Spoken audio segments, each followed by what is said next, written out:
एक और शानदार वीडियो में आपका स्वागत है। बात करने वाले हैं नेशनल इंश्योरेंस कंपनी लिमिटेड यानी कि NICL की। यह कंपनी एक इंश्योरेंस कंपनी है जो गाड़ी का बीमा करती है। इसमें आपको टोटल पदों की संख्या 500 है और ये पद हैं असिस्टेंट के। तो चलिए हम देख लेते हैं किस प्रकार से आप फॉर्म को फिलअप कर देंगे। उससे पहले आप जान लीजिए कि इसकी क्या क्राइटेरिया रखी गई है।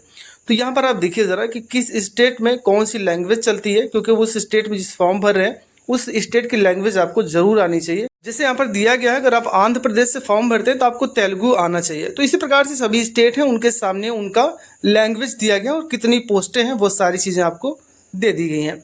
अब यहाँ पर एज लिमिट की बात करें तो यहाँ पर आपकी जो मिनिमम एज है वो 21 साल होनी चाहिए और मैक्सिमम एज आपकी यहाँ पर 30 साल होनी चाहिए। आपकी एज की गणना 1/10/2024 को की जाएगी।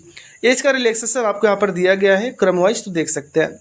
एजुकेशन क्वालिफिकेशन की बात करें तो आप ग्रेजुएशन पास होने चाहिए किसी भी यूनिवर्सिटी से जो कि गवर्नमेंट के द्वारा यहाँ पर रिकॉग्नाइज होना चाहिए। तो चलिए हम आगे बढ़ते हैं किस प्रकार से आपको फॉर्म फिलअप करना है।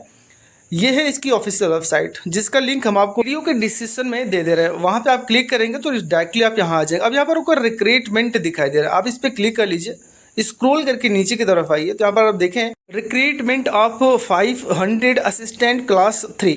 तो यहाँ पर एक ग्रुप सी की वैकेंसी है। तो आप इसमें सामने देखिए यहाँ पर एरो का निशान दिया गया है ड्रॉप डाउन का। आप उस पर क्लिक करेंगे तो आपको एक ऑप्शन और दिखाई देगा यहाँ पर click here to apply online का। ये है इसका रजिस्ट्रेशन का इंटरफेस है। बगल में आपके येलो कलर में click here to new registration का ऑप्शन आपको दिखाई दे रहा है, आप उस पर क्लिक कर लीजिए।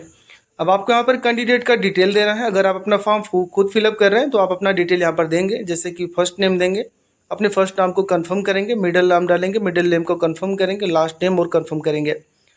अब आपको यहाँ पर अपना एक मोबाइल नंबर देना है, फिर आपके मोबाइल नंबर को यहाँ पर कंफर्म कर देना है। आगे बढ़िएगा, जहाँ पर आपको ईमेल आईडी लिखनी है। यहाँ पर ईमेल आईडी आप जो लिखेंगे @gmail.com नहीं लिखेंगे, बल्कि सामने से यहाँ पर क्लिक करके gmail.com है तो यहाँ पर चूज कर लीजिए। अब आपको जो सेकंड वाला है उसमें पूरी जीमेल आईडी आपको @gmail.com के साथ लिखना है। फिर आपको कैप्चा कोड डालकर सेव एंड नेक्स्ट के ऑप्शन पे क्लिक कर दें। यहाँ पर देखिए आपको एक प्रोविजनल रजिस्ट्रेशन नंबर और एक प्रोविजनल पासवर्ड आपको दे दिया गया है, इसको आप नोट डाउन करके रख लीजिए। अब हम आगे बढ़ते हैं, जहाँ पर मुझे एक फ़ोटो अपलोड करनी है और एक मुझे सिग्नेचर अपलोड करना है। ध्यान रखिएगा जो फोटो आप सिग्नेचर अपलोड करेंगे उसकी क्या क्राइटेरिया है वो देख लें। आपका जो फोटो है उसका जो बैकग्राउंड है वाइट होना चाहिए, ठीक है ना। दूसरी बात, इसका जो डायमेंशन है वो 200x230 पिक्सल का होना चाहिए। और इसको जो साइज़ की बात की जाए तो मिनिमम 20 और मैक्सिमम 50 KB का होगा, तो बड़ी आसानी के साथ अपलोड हो जाएगा। चलिए हम इसको अपलोड कर लेते हैं और आगे बढ़ते हैं। तो यहाँ पर देखिए फ़ोटो सिग्नेचर हमने अपलोड कर दिया है। हम आगे बढ़ते हैं, यहाँ पर बेसिक डिटेल आपको देना है। यहाँ पर देखिए जो vacancy of the state you are apply for, कहाँ अप्लाई करना चाहते हैं, किस स्टेट में। याद रखिए जिस स्टेट में आप फॉर्म को अप्लाई कर रहे हैं उस स्टेट की लोकल लैंग्वेज आपको ज़रूर आनी चाहिए। जैसे उत्तर प्रदेश में हिंदी चलती है तो हम यहाँ पर चूज़ कर लेते हैं। अब पूछा जा रहा है कि do you have knowledge of the regional writing speaking और religious language of the state. तो आपको यहाँ पर यस के ऑप्शन पर क्लिक कर देना है कि हमें इस स्टेट की जो रीजनल लैंग्वेज है वो मुझे आती है। अब यहाँ पर पूछा regional language of the state क्या है, तो ये हिंदी है। यहाँ पर आप चूज़ कर लीजिए। कैटेगरी आपको यहाँ पर चूज़ करनी है कि जनरल, OBC, SC ST या EWS क्या है वो आप चूज़ कर लें और ओके के ऑप्शन पे क्लिक कर लीजिए। अगला ऑप्शन उनके लिए है जो दिव्यांग है, यानी कि अगर 40% से ज़्यादा आप डिसेबल कैंडिडेट हैं तो आप इसमें यस करिएगा। अगर आप हैंडीकेप्ड नहीं है तो नो करके आगे बढ़ जाइए। अब ये जो ऑप्शन दिए गए हैं जो हाईलाइट नहीं है इन पर कुछ भी नहीं करना है, जो हाईलाइट है ही नहीं उनमें हम कुछ नहीं कर सकते। तो यहाँ पर अगले पैरा पर चलना है। ये इस पैरा को देखिए जहाँ पर कह रहा है कि are you person with the specified disability cover under the definition. देखिए कुल मिला के बात ये है कि अगर आपको लिखने में कोई प्रॉब्लम है, उस प्रकार की आपको कोई दिव्यांगता है तो आप इसमें यस करिएगा। अगर आप सही ढंग से लिख पाते हैं कोई दिक्कत नहीं है तो नो के ऑप्शन पे क्लिक कर लीजिए। यहाँ पर हम आगे बढ़ते हैं, जहाँ पर हमसे पूछा जा रहा है कि are you widow, divorce women and women legally separated from their husband who their not remarriage. तो यहाँ पूछा जा रहा है कि अगर आप एक विधवा महिला हैं या डिवोर्स हो चुका है या फिर आपकी शादी हो चुकी थी लेकिन आपके पति ने छोड़ दिया तो अभी दोबारा शादी नहीं हुई है, इस प्रकार का मैटर, तो यस अन्यथा आप नो करके आगे बढ़ जाइएगा। यहाँ पर एग्जिस्टिंग एम्प्लॉई हैं NICL के, तो यहाँ पर अगर है तो ठीक, अन्यथा आप नो करके आगे बढ़ जाइए।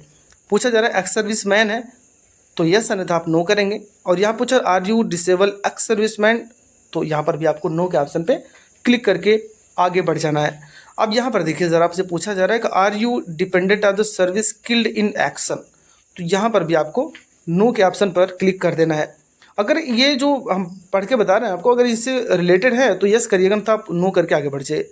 आपका रिलीजियस क्या है, जैसे बुद्ध, सिख, मुस्लिम, ईसाई क्या है, हिंदू है तो हमने हिंदू चूज़ कर लिया। अब यह पूछा जा रहा है do you belong the religious minority community.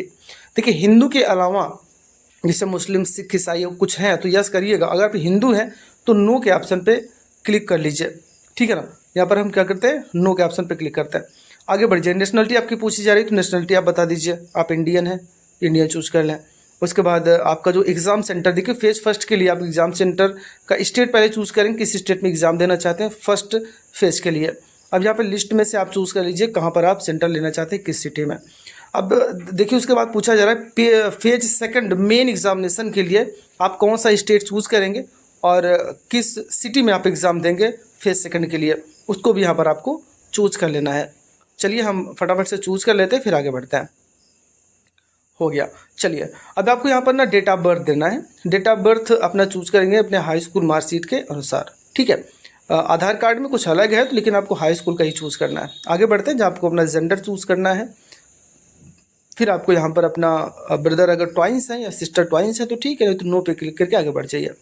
Marital status, अगर आप शादी हुई है तो मैरिज, विडो, डिवोर्स जो भी होगा अपने हिसाब से आप इसको चूज़ कर लें। आपको फादर का नाम यहाँ पर लिखना है, मदर का नाम आपको लिखना है और उसके बाद आपको एड्रेस आपको देना होगा जैसा कि आपके आधार कार्ड में होगा, वो डेटा यहाँ पर आपको दे देना है, ठीक है ना। डिस्ट्रिक्ट दीजिएगा, अपना स्टेट आप चूज़ करेंगे, एरिया का पिन कोड आप डालेंगे और यहाँ पर जो सेम लिखा गया है ना चेक बॉक्स से आप इस पर टिक कर दीजिए। आगे बढ़ जाइएगा। पूछा जा रहा है कि choose the address of GST invoicing, ठीक है ना। परमानेंट एड्रेस है कि आप यहाँ पर करस्पॉन्डेंट दिया है तो हमारा परमानेंट है, हमने परमानेंट दे दिया। अब आपको यहाँ पर वैलिडेट योर डिटेल करना है और उसके बाद सेव एंड नेक्स्ट के ऑप्शन पे क्लिक करना है। डिटेल को वैलिडेट करना ज़रूरी है क्योंकि अगर कोई त्रुटि होगी तो ये बता देगा। चलिए हमने वैलिडेट किया तो यहाँ पर वैलिडेट हो चुका है। अब आपको सेव एंड नेक्स्ट के ऑप्शन पे क्लिक करना है। यहाँ पर आपको एजुकेशन डिटेल देना है जिसमें सबसे ज़्यादा इंपॉर्टेंट चीज़ है ग्रेजुएशन का। यहाँ पर अगर आपके पास पोस्ट ग्रेजुएशन है तो आप दे सकते हैं, अगर नहीं है तो कोई बात नहीं है। ग्रेजुएशन में पूछा जा रहा है डिग्री या आपके पास क्या है, जैसे साइंस, आर्ट, कॉमर्स या फिर इंजीनियरिंग, एग्रीकल्चर जो भी होगा वो दे दीजिए। कब आपने पास किया, कितना प्रतिशत आपने प्राप्त किया था और क्लास क्या था, फर्स्ट सेकंड थर्ड क्या था वो दे दीजिए। अगर आपके पास पोस्ट ग्रेजुएशन है तो दीजिए, अगर कोई अदर है तो अदर लिख कर आप दे सकते हैं डेटा। अब हम आगे बढ़ते हैं। यहाँ पर देखिए आपसे पूछा जा रहा है कि वर्क एक्सपीरियंस। देखिए अगर आपको किसी भी क्षेत्र में कोई भी वर्क एक्सपीरियंस है तो ठीक है, अगर नहीं है तो इस पर कोई छेड़खानी आपको नहीं करनी है और आगे बढ़ जाना है। यहाँ पर देखिए पूछा जा रहा है कि do you wish avail the benefits of the online pre examination training. SC, ST, OBC और PWD कैंडिडेट के लिए ट्रेनिंग की सुविधा है। अगर आप लेना चाहते हैं तो यस कर लीजिए, अगर नहीं लेना है तो नो कर दीजिए। अब आपको लैंग्वेज पूछी जा रही है कि आपको कौन कौन सी लैंग्वेज आती है। जैसे मुझे हिंदी आती है तो हिंदी में क्या आता है, मुझे रीड करना, राइट करना और स्पीक यानी बोलना भी आता है। उसके अलावा इंग्लिश भी अगर आपको आती है तो इंग्लिश डालिए और यहाँ पर रीड करना आता है तो रीड वाले पर टिक करिए। अगर राइट आता है, अगर स्पीक करना तो ठीक है, नहीं आता तो कोई बात नहीं, छोड़ दीजिए। अब आपको यहाँ पर वैलिडेट डिटेल करना है, अगर सब कुछ ठीक रहा तो वैलिडेट हो जाएगा और यहाँ पर सेव एंड नेक्स्ट कर दीजिए तो आपका पूरा प्रोफाइल यहाँ पर दिखाई देगा जो भी आपने फॉर्म को फिलअप किया हुआ है। हम नीचे चलते हैं, यहाँ पर आई एग्री के ऑप्शन पर क्लिक करते हैं और नीचे देखिए यहाँ पर लिखा गया है कंप्लीट रजिस्ट्रेशन, आप उस पर क्लिक कर लीजिए और यहाँ पर ओके कर दीजिए और फिर से ओके कर दीजिए। यहाँ पर देखिए कंप्लीट हो चुका है। अब आपको यहाँ पर ना लेफ्ट थंब इम्प्रेशन, ये बाएं हाथ के अंगूठे का निशान आपको यहाँ पर फोटो यानी किसी वाइट पेपर पर अंगूठा लगाकर फोटो खींचकर उसको अपलोड करनी होगी। और जो सेल्फ डिक्लेरेशन है ना उसको यहाँ पर देख लें।